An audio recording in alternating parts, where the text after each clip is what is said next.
Hello and welcome into the Knicks-Verse. My name is George, and if this is your first time here or you've been here before but have not subscribed yet, please do so, along with hitting that thumbs up button for me and dropping your comments. Love hearing the comments. They really help me understand how you guys are feeling, so definitely, especially on a night like tonight. The New York Knicks went to Utah at the beginning of I believe, a 5-game road trip, and it was a bad result. They got, like it says down there, Knicks get shooters frostbite in Utah. They shoot 23.1%. 23% from the three-point line and under 70% from the free throw line. And they lost this game by 4 points.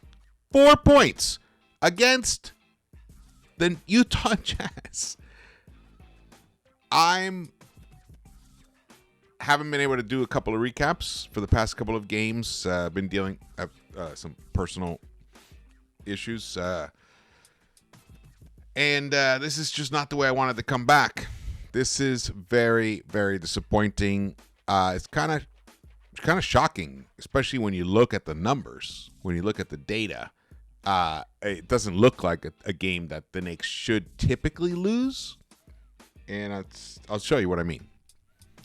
So here, these are the team comps. Points in the paint, we won that. Second chance points, we won that.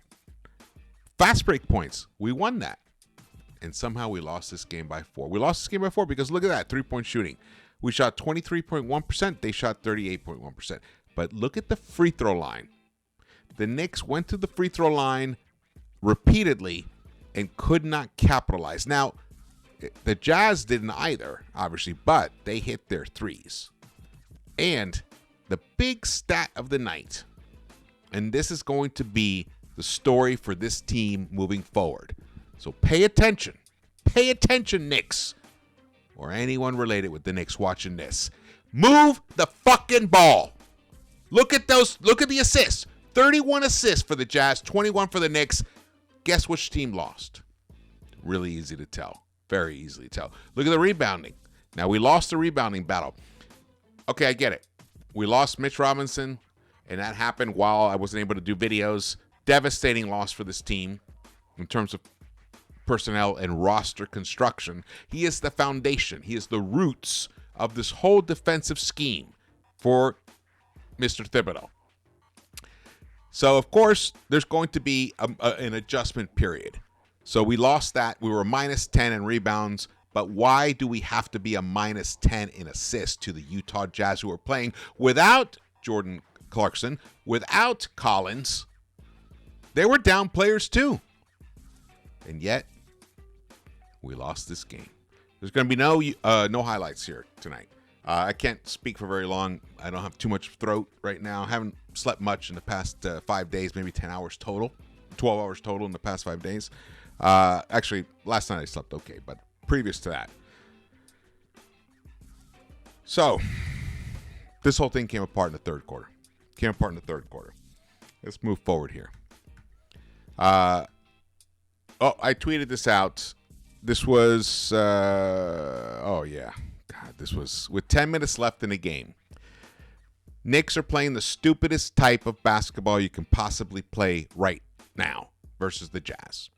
Fouling a three-point sniper with 0.3 seconds left on the shot clock in the third quarter. 0.3 seconds left in the third quarter when we had actually taken the lead at one point in that third quarter. Late in the third quarter, Ihart comes running up, and I don't know what he was even thinking he was going to do. We thought he was going to block the shot from behind. Nope. It was Markkanen. Goes, hits all 3 of his free throws. Jazz go into now. So the game was tied at that point, 72-72. The Jazz go into the fourth quarter. They're like, wow, we got that 3-point shot. They have a little cushion. They're relaxed. They're at home. And they were able to extend that lead, build it up with 10 minutes left. They took a 3-point lead and pushed it to 11 points. And really, we made a nice little valiant comeback once again, just for show, really. Because at the end of the day, you have to execute up here. And that's everybody. Like, for example, I have a question. Why did Josh Hart take that 3-point shot? the game was right there. We could have tied the game with seconds left in the game after they took the final timeout. And first of all, why did you sub out Josh Hart? Josh Hart shot trash tonight. Let's see. What did Josh Hart shoot? 0 for 5. 0 for 4 from the three-point line. Goose egg, 29 minutes. Why not put Grimes in there? I know Grimes is 0 for 3, but Grimes, on any given night, any moment, I would rather have Quentin Grimes attempt a three-point shot, especially a wide open. That was a wide open shot, Josh. Wide open. But you know what? You didn't have it tonight. I get it. But if someone doesn't have it at a certain moment on the night, I'd rather have Quentin Grimes that doesn't have it because he actually might get it in the hoop. He's done it before. So there we go. No Josh Hart. Or how about Quickly was there? But why not design the play for Quickly to get that look? And you know why? Because if you have a Josh Hart on the court there, the other coach is going to create a defensive scheme that's going to encourage the ball to end up in Josh Hart's hands. And they've stepped right into it. This is what I'm talking about. When you have talent that isn't A+ level, or if you have A+ level talent like a Brunson on the offensive end, but he doesn't have it on any particular night, you have to put your people in that have the greatest chance of making that bucket. Didn't happen. I mean, before I bury this thing, shout out to Julius Randle. They're almost 40 minutes tonight. 32 points on 23 attempts, 12 rebounds, 6 dimes for him. Shout out to him. This game we wouldn't even have had a chance to be in this game if it weren't for him. So shout out to Julius. Right now he's in a great stretch of play, but still, even he could improve in terms of his decision making. But that's nitpicking because that's not the reason we lost. He gives us this kind of performance every night. We should win, 65% of the games or something like that. So, he's doing his job. But, we start Jericho Sims. He gets 2 points, 18 minutes, 2 rebounds for Jericho Sims. Why is Jericho Sims the starting center? Seriously, why is he the starting center? I'll tell you why. Because Thibs is so petrified. Oh, I don't want to disrupt this, disrupt that. Fuck that shit, man. Go for the win. Start Isaiah Hartenstein. Look at this. I know you ended up playing 29 minutes, and that's fine, but get your team in balance. Reward the guys that play, that give it all for you. There's messages being sent. And then also, you're putting a third-string center playing against a starting unit. Does that usually work? Nah. Shout out to Donte DiVincenzo. Fantastic shooting night for him. 21 points, 4 of 9 from the three-point line, 6-13 overall. 7 rebounds for him.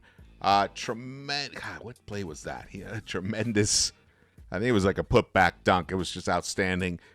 Good game for him. Brunson, even though he gave us 23 points, which is awesome. 8 dimes, 7 rebounds for him. 0 for 6 from the three-point line. This team is structured to play the way you're supposed to play in the modern NBA, which you win by the three-point shot. And this team, excuse me. This team is still one of the top 5 three-point shooting teams in the NBA. In fact, it is. And before tonight, one of the top 5 three-point shooting teams in the entire NBA, because that's how you have to play. That's the way you win. Now, there's going to be nights where you're cold. It's going to happen. It's going to happen. But it's happening a little too much. Throw some stats out here for you. In the last 4 games, Brunson is shooting 26.1% from the three-point line. Now, he is tied for number 1 in three-point attempts on the team.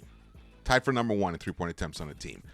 He's tied for number 1 with, just want to confirm this here. No, he's number 2. He's number 2. No, what the hell? No, here, Rick. Sorry about that. He is.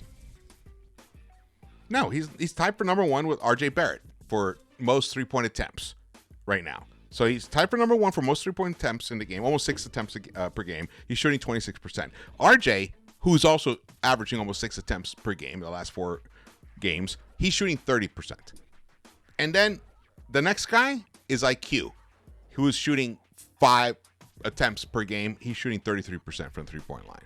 So the volume shooters on this team are not making their buckets, so it's going to be hard to win. Now, the Knicks are, what are we here? Now, this is before this game, by the way.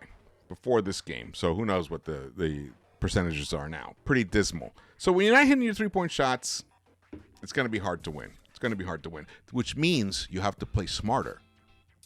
Got to play smarter. Didn't see that tonight. And the other thing is free throw shooting. Let's go to this right here. Let me show you this free throw shooting thing here. All right, right here. Free throws. Now, we got 11 more free throw attempts than the Jazz, but we connected on only 22 of them. We shot under 69% from the free throw line, and Jalen Brunson is one of the ones responsible for that. He has shot in the even though he's averaging over 80% or about 80% for the season, in the last 8 games, he's only shooting 68% from the free throw line. And he's missing them in crucial moments, painful moments where we desperately need these buckets. So there you go, right there. I mean, that's like when you look at the rest of these stats, we didn't foul him that much. Like I mentioned before, we won points in the paint, won the fast break points, even the points off turnovers. We even won that. Even turnovers. We only committed 11 turnovers in this game. They committed 16. Steals, we won that. Blocks, we just barely lost that, but pretty even right there. The rebounding definitely killed us, which we know that's going to happen. That's going to be an adjustment as a unit, for everyone on the floor to make a more concerted effort to get rebounds. Now, that means when your guy releases the ball, you got to turn around and start looking to hawk that rebound, trying to, look at the trajectory of the shot, where it might go if it misses. You got to get more active in that. You can't just rely the way it was before, rely on Mitch getting those rebounds. It's not going to happen. Everyone else has to step up. So I'm giving them a little bit of pass on that because they're going to have to make that adjustment. But in terms of having situational awareness, that term again that we've used in the past when the Knicks have underachieved, it comes down to that. Knowing what to do at a certain moment in the game is the difference between winners and losers. Right now, the Knicks are not displaying a high enough level of that understanding to be a consistent winning team. And here we have it. This is it. This was a loss that should never have happened.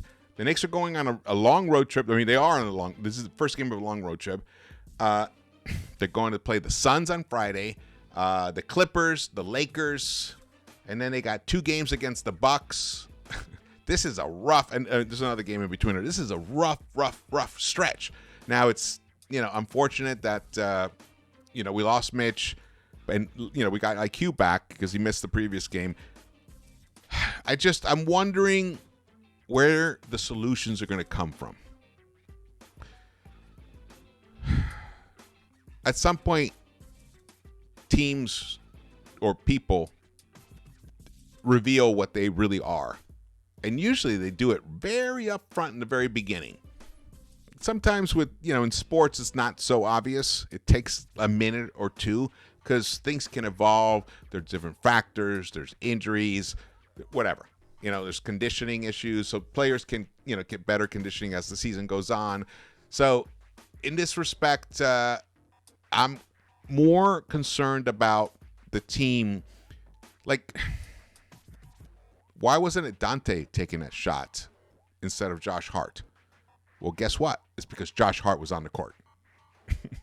That's a coach thing.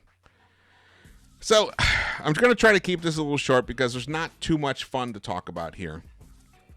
And I'm concerned. I'm kind of worried about what's going to happen coming up. When Mitch went down, I tweeted out something about adversity. It's where you really learn about yourself. Well, there's a great quote from Bruce Pearl, which he took it from someone else, but it basically, adversity reveals character. Let's see what happens. But adversity should also bring out the best in yourselves. So we're going to see if these Knicks have the ability to do that. Because losing to an 7-16 team before coming into this game, the Jazz, just inexplicable to me. How you let a guy like, let's see here. Sexton, good game for him, 26 points, 10 of 18 overall in 30 minutes. But also just look at the minutes distribution right here. The most anyone played for this Jazz team was 31 minutes, and this guy Fontecchio, which 15 points overall, whatever. He filled in some minutes there. He's playing in place of John Collins. But look at the minutes distribution here. But then when you look at the minutes distribution of the Knicks, right here, 39 for Randall, 39 for Brunson. These guys are not going to be as accurate towards the end of the game when they're logging this many minutes. Quickly plays 18 minutes. He had excellent offensive game. I think his defense was a little suspect tonight. He might be still nursing that little injury he's trying to get back. But look, 6 of 8 overall, 3 of 4 from the 3-point line, 2 rebounds, 1 assist, 15 points in 18 minutes. Josh Hart, meanwhile, gets an additional 9 minutes, but no buckets. No buckets. And you can't even say, oh, he's in there for defense. We gave up 117 points to the Utah Jazz. Come on. What are we talking about here? Now, I sound all whiny, like little. And I'm not going to bury the big story here. Just RJ Barrett. RJ. You are now becoming, you might be the most frustrating Knick player I've ever rooted for in my 50 years of being a fan. You actually might be that player. I don't know what happened to the guy who started off on fire. One of the your defense is still solid. It's still good. It's not at the that great level that you were at previously, but it's still good. I'm not gonna short you on that. But your offense, it's gone. I mean, it's like you're shooting 30% for a 3-point line. This guy was killing it before. It's 0 for 7 tonight. 0 for 7. 0 for 6 for Brunson. 0 for 4 for Josh Hart. 0 for 3 for Grimes. Those are important attempts. You can't. I mean, give me something. If of those, 16 attempts, of those 16 shot attempts, just 2 go through the bucket, we win this game. That's not a lot to ask for. And you know what? If you don't got it, then move the ball. Now, sometimes, like we mentioned before, you have to take that shot because the ball came to you with 1.8 seconds left. What else are you going to do? And you're out on the 3-point line. But you know what? How about you don't be out on the 3-point line with 1.8 seconds left? How about you cut to the basket? And maybe the guy who's got the ball at the time he feeds you, and maybe you get fouled. Maybe something happens. There's just so much to talk about, so much to analyze here. Don't have the time and the energy right now to get into it, but I'm going to. I'm going to start breaking all these games down. The past 2 games, this game as well, because this team is headed towards a potentially devastating. I mean, it's like they're in the mines of Moria right now. Remember when they forgot his name, whatever, that one Hobbit knocked the cup down and it went into the well, and then suddenly all those goblins started coming up. This is what it feels like. The goblins are coming. This is the game. Just knocked over that silver cup. It's gone down the well. What's going to happen? I'm concerned. I'm very concerned. Now, there's a way to get out of this. The way to get out of it is to play more connected. Thibs has to adjust his defense. I'm seeing slight attempts at that, but he has to adjust his defense. And guys, I get it. I'm the one who says, keep shooting, keep shooting, keep shooting. But the right guys got to be shooting. It's got to be guys that have the shot that night. RJ, you didn't have it tonight. You were so way off. You rushed it. You shorted it. You went to the left of the hoop. You just didn't have it tonight at all. So there's no reason to take 7 attempts. No reason you should take 7 attempts. But look who did have it. Divincenzo had it. Quickly had it. But they were big. I mean, even Randall finished 2 for 6. It's a respectable 33%. So create something else. Make that extra pass or just drive. Maybe you'll get fouled. Something. All right, I'm gonna wrap it up. Tired right now. Apologies for that. Oh man. Wondering what's going to happen here these next few games. I can't even predict, honestly. Can't even predict. It's, because this team also has a propensity to surprise us. Just when you think things are horrific, they somehow pull together, and they make something happen. And the thing that gives me a little hope that maybe it won't be as tragic as it could be is because Julius Randle is playing some amazing basketball right now offensively. His defense is still idiotic, honestly. There were moments there where I don't know what he's doing in the paint, why he's trying to stunt a Chris Dunn coming around the screen. Who cares? Let him do it. It's a 2-point shot. If he makes it, he makes it. So you stunt him, and then he finds the open guy in the corner, and then you're nowhere going to at all intimidate that shot. And it's boom, easy, wide open corner 3. That's what I'm talking about, basketball IQ. Understanding the moment and the player who's in front of you. Why are you doing what you're doing? Now, maybe all of that has been drilled into Thibs. Do this, do that, do this. When this happens, but everything has every moment has its own variables, and you must adjust to them. That's where I'm going to end it tonight. Thank you so much for watching this. Again, my name is George. Please drop your comments, hit the thumbs up button for me, and share this video if you can. And my last thing is, just want to say, if you have any loved ones that you haven't seen in a while, make the effort, get in front of them. All right, thank you for watching this. I will see you around the Knicks-Verse.